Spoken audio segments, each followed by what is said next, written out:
Mari Pulamiel, Inche Susana Venegas Corineo de Piñén,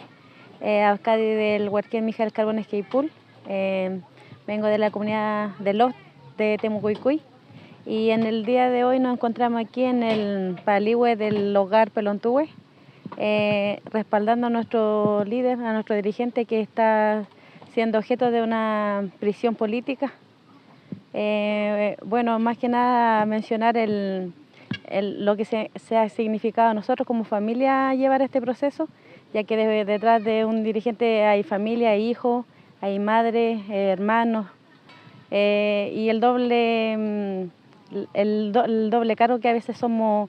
principalmente nosotros las CADI de los líderes,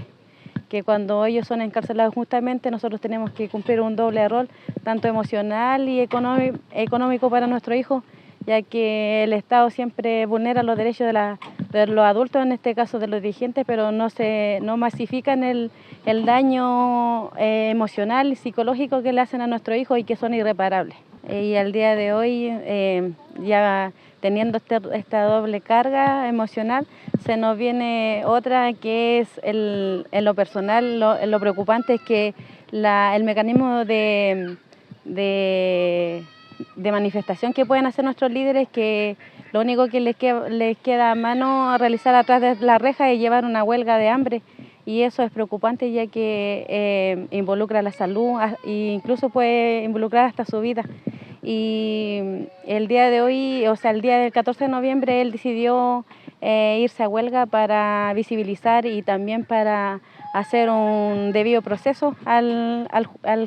juicio injusto que le están montando. Por eso el día de hoy estamos acá con las comunidades en resistencia, con las familias, los LOF,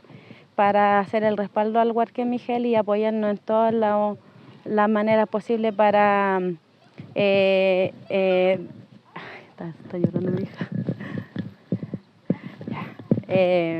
Para él hacer frente a esta movilización y darle todo el Nehuen, darle todo el apoyo emocional también, y para que esto termine de una vez por todas, ya que mi hijo son los que más sufren.